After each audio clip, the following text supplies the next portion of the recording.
Namo Buddhaya, salam kebajikan, dan Assalamualaikum warahmatullahi wabarakatuh.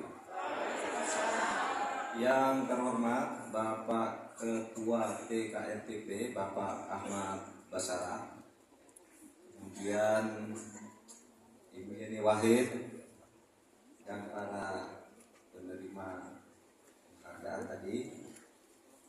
Kemudian ada Pak Lukman Hakim Saifuddin, Menteri Agama Republik Indonesia pada periode yang lalu sebelumnya, periode 2014-2019.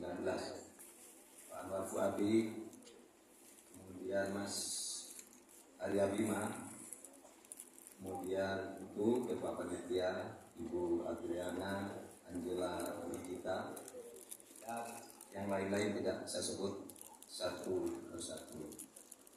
Saudara sekalian, tadi oleh Mbak Amara atau MC disampaikan harapan kepada Mas Ganjar dan Mahfud MD untuk menjaga perdamaian dan kesatuan, terutama kesatuan bangsa kita. Saudara, izinkan saya mulai dari atau merefleksi dari pengalaman pribadi saya dulu, bahwa ajaran tentang kesatuan bangsa itu merupakan perjuangan yang saya lakukan sejak ikut dalam gerakan-gerakan mahasiswa. Kenapa? Karena seperti kata Mbak Yani tadi, agama Islam yang saya anut itu memang salah satu kata dasarnya itu berarti agama perdamaian, agama keselamatan, agama kesantunan. Itu dari kata Islam dan Melayu. Guru-guru saya di pondok pesantren sejak kecil mengajarkan persatuan bangsa. Sesudah agak bisa baca-baca literatur dan mencerna berbagai ceramah, saya sering mengikuti pandangan-pandangan Gus Dur, Syafi'i Ma'arif, Nurholis Majid dan sebagainya, yang tidak lain adalah tokoh-tokoh yang terkemuka dalam Islam, dan mereka ini jelas mengajarkan atau mengajak kita melakukan persatuan bangsa. Dari mereka lah saya mendengar istilah keislaman dan keindonesiaan.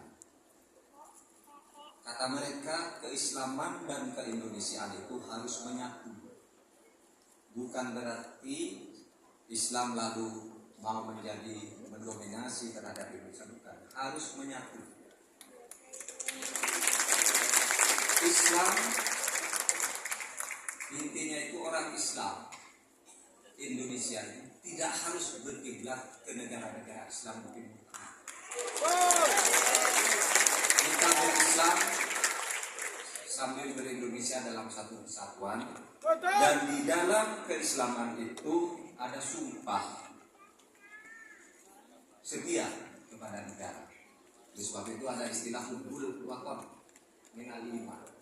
Cinta kepada tanah air, bangsa dan negara itu bagian dari ajaran untuk melaksanakan iman.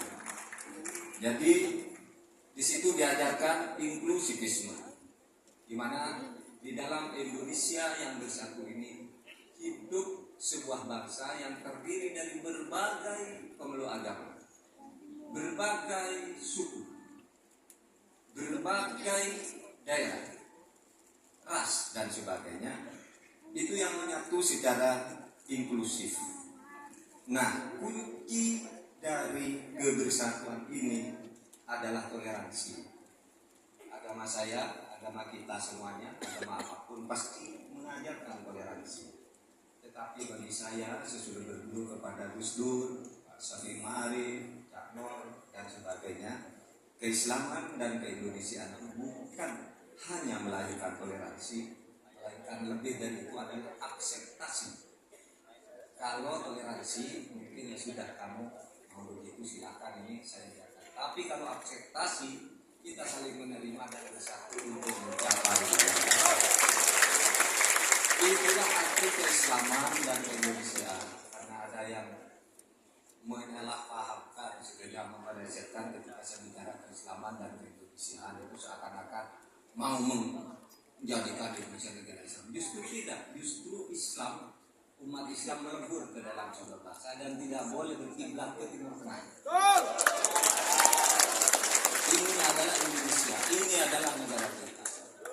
Saudara sekalian, saya punya catatan-catatan kenangan sedikit untuk mengakhiri sambutan ini. Jauh sebelum saya menjadi Menko Polhukam, saya punya sahabat-sahabat yang lama, termasuk Uskup Romus Buharyo, kemudian Pendeta Gomargul Tom, Kardinal Darmo Atmaja, SAI Nababan, Jeki Manukuti. Itu semua adalah sahabat-sahabat saya yang sejak jauh sebelum saya jadi Menko Polhukam menjadi teman. Bahkan saya punya sahabat dekat di Jogja, seorang pendeta namanya Kumpre. Kumpre ini seorang pendeta aktif dengan saya di gerakan lintas iman, dialog antar iman. Nah, dia ini seorang pendeta. Kalau berdiskusinya hari Jumat, diskusi dengan saya jam 11 mau selesai, pendeta inilah yang kadang-kala mengantar saya ke masjid untuk mengingatkan Bapak orang Islam waktunya sholat Jumat. Kalau diskusinya hari Minggu, saya yang menjemput dia ke gereja. Yang dari Jogja pasti tahu cerita di awal tahun 2000-an ini, karena saya sangat dekat dengan beliau dan tidak lama sudah itu kira-kira 2004 itu beliau dikabarkan wafat. Saudara, saya juga yang dengan tegas meresmikan dan menghidupkan kembali gereja Yasmin. Sejak tahun 2006 ada sengketa tentang gereja Yasmin di Bogor. Tidak selesai-selesai, berganti berapa kali presiden, sampai akhirnya saya berkoordinasi dengan seorang wali kota yang sangat progresif, yaitu Bima Arya. Saya undang ke kantor saya berkali-kali, saya berkunjung ke kemudian juga berkali-kali, saya katakan segera resmikan kembali gereja Yasmin. Dan pada bulan April tahun 2023, setelah belasan tahun gereja ini menjadi sengketa, kemudian kami resmikan secara resmi, secara sah, di bawah perlindungan negara berdasar Pancasila. Semua itu saya dedikasikan dan harus kita dedikasikan demi persatuan dan kesatuan bangsa kita Indonesia. Sekian, assalamualaikum warahmatullahi wabarakatuh. Salam. Assalamualaikum warahmatullahi wabarakatuh. Terima kasih Bapak Mahfud. Kami mohon dengan hormat untuk tetap bisa stay di atas panggung. Dan berikutnya kita akan mohon dengan segala kerendahan hati untuk bergabung dengan Bapak Mahfud, tokoh kebanggaan dan juga yang sangat kita kasihi, Bapak Ganjar Pranowo.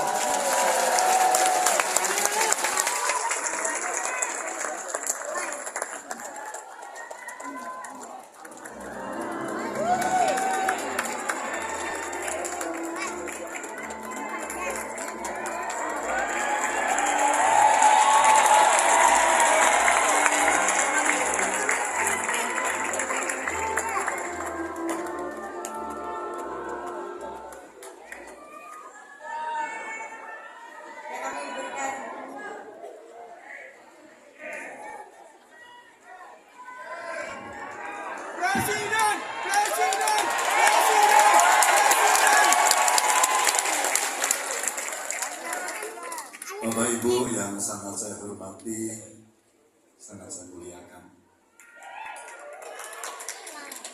Kami hadir di sini karena kami sayang dan cinta sama Bapak. hadir di sini membersamai Bapak Ibu karena ingin turut serta merasakan getaran kebahagiaan dalam perayaan Natal ini. Mungkin di antara kita tidak satu agama, mungkin di antara kita tidak satu golongan, mungkin di antara kita tidak satu suku, atau barangkali mungkin tidak satu parpol.